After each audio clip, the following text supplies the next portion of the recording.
Welcome, I'm your host and real estate broker Alex Codera with Alex Talks Real Estate Show. And in this episode, I want to talk to you guys about the 8 common ways of holding title.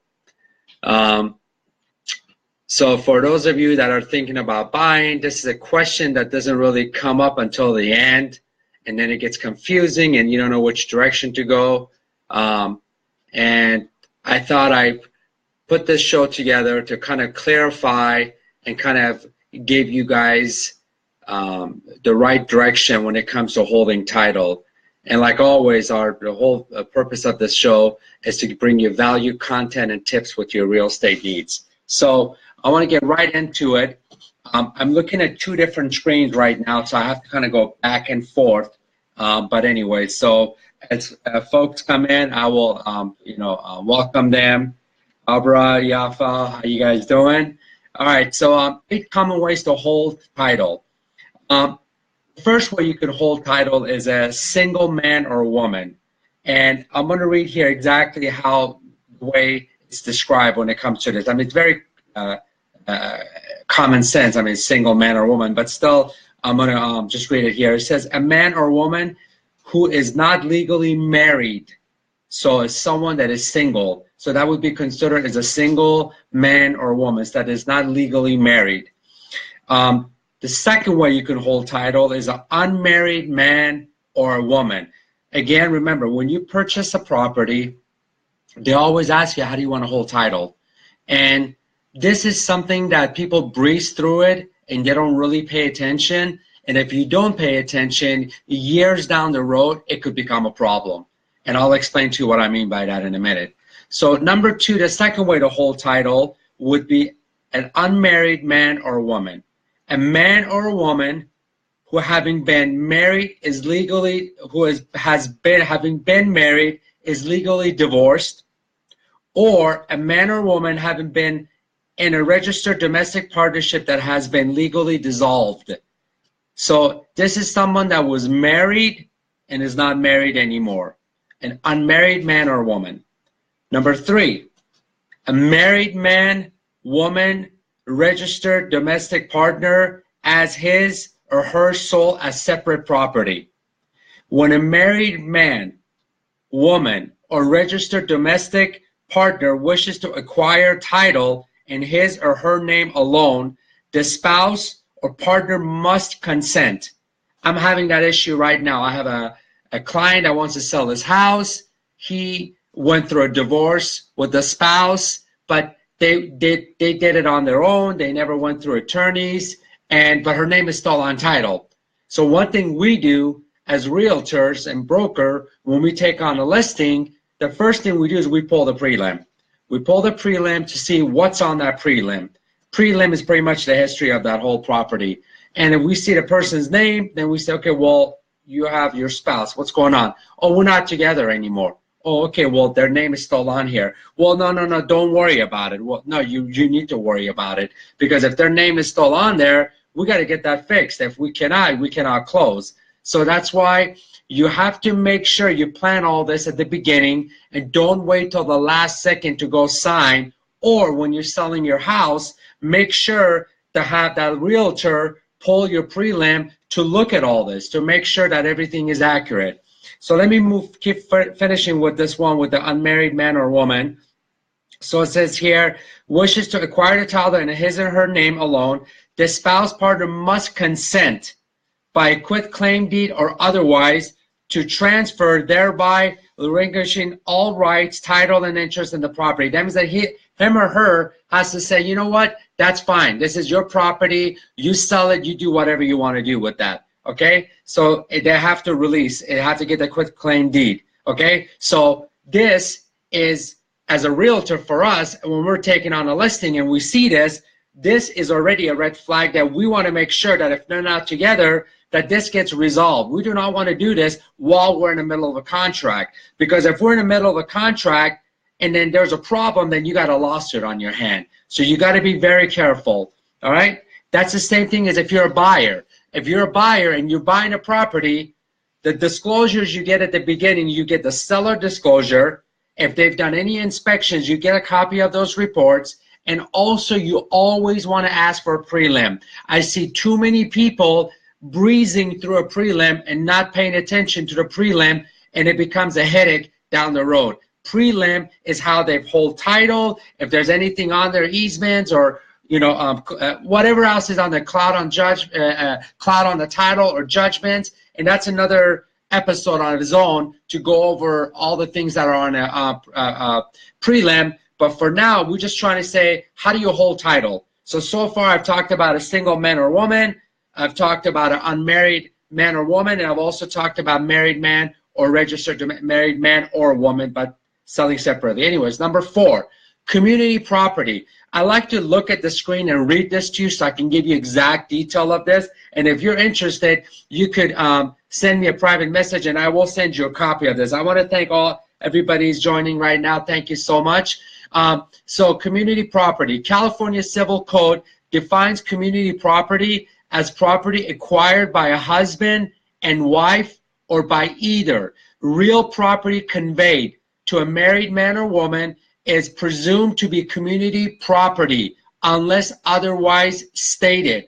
Under community property, both spouses have the right to dispose of one half of the community property. If the spouse does not exercise his or her right to dispose one half to someone other than his or her spouse, then the one half will go to surviving spouse without administration.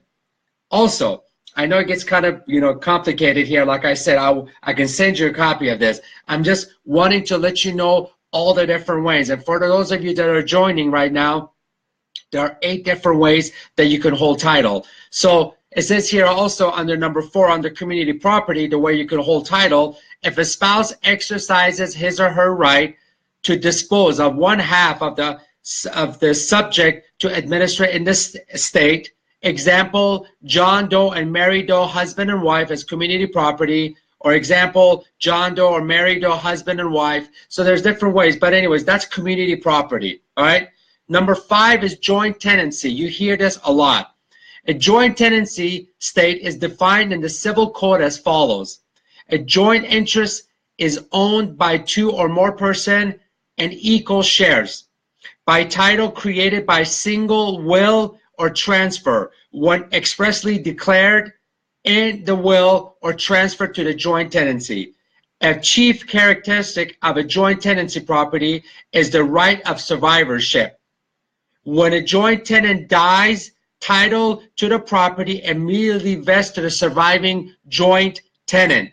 As a consequence, joint tenancy property is not subject to disposition by will. Example, John Doe and Joe Smith, registered domestic partners as joint tenant. So one good way is joint tenancy. If the one dies, the other one just kind of keeps moving forward.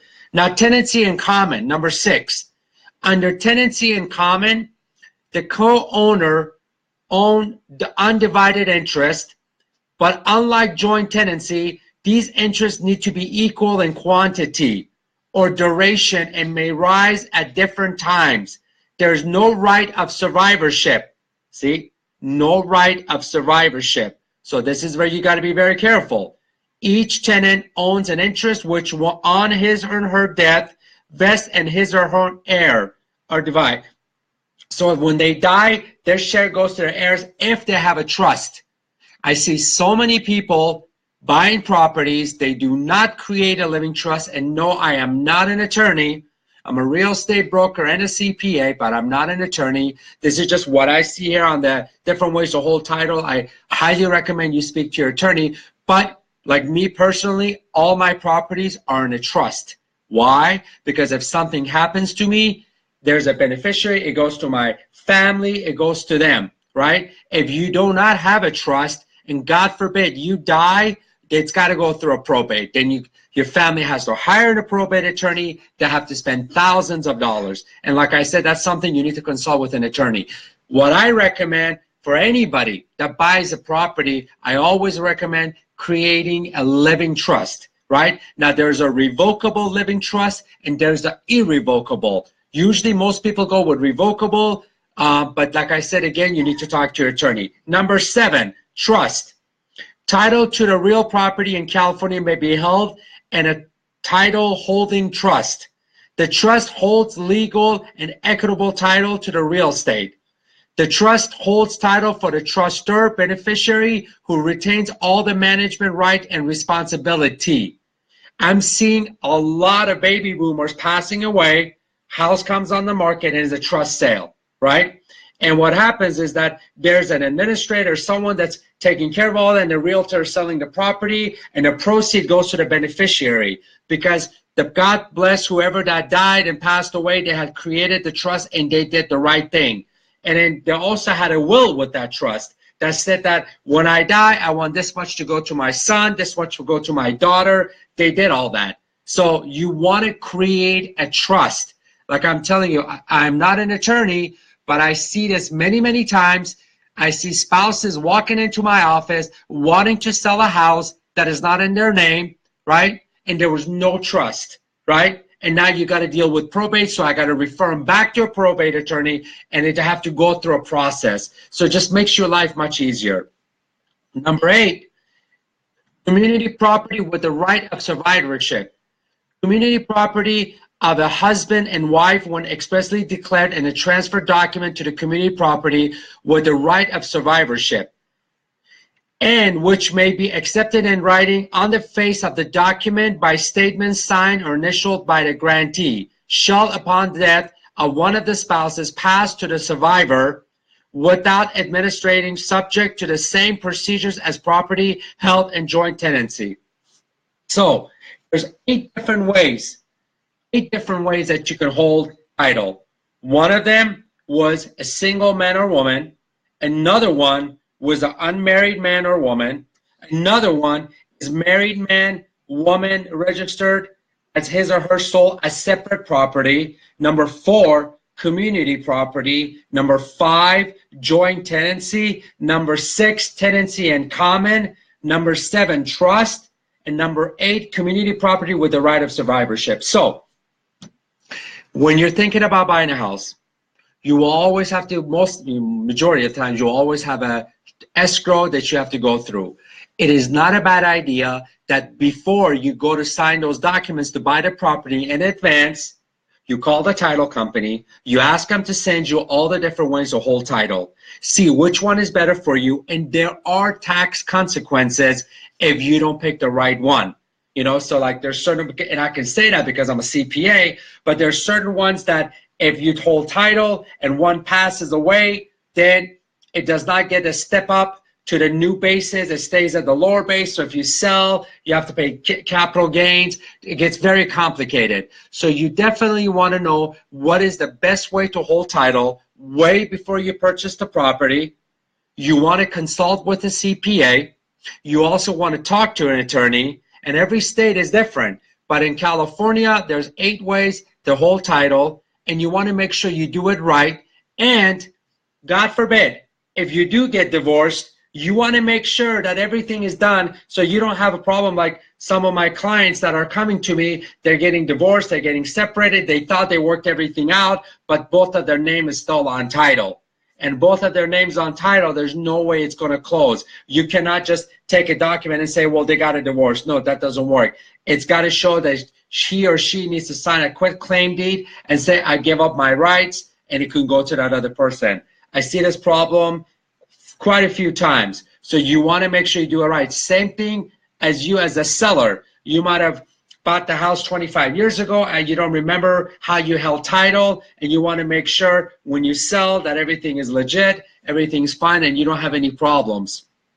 So, you know, all the folks that signed in and viewing us, that's, you know, thank you. I really appreciate it. So like always, we try to do our Facebook Live every Tuesday night at 6:30 for about 15 minutes. And in our next episode, what I want to do is I want to talk to you guys about prelim and items on the prelim. So if this was helpful to you, I really appreciate it if you can tag your friends, or if you can share this video with someone that might need it. And like always, we're here for you. If you know of anyone that's thinking about buying a house or selling a house, we're here to serve you guys. So that's about it for now. Until next time, I hope you guys have a wonderful evening and talk to you guys later. Take care. Bye.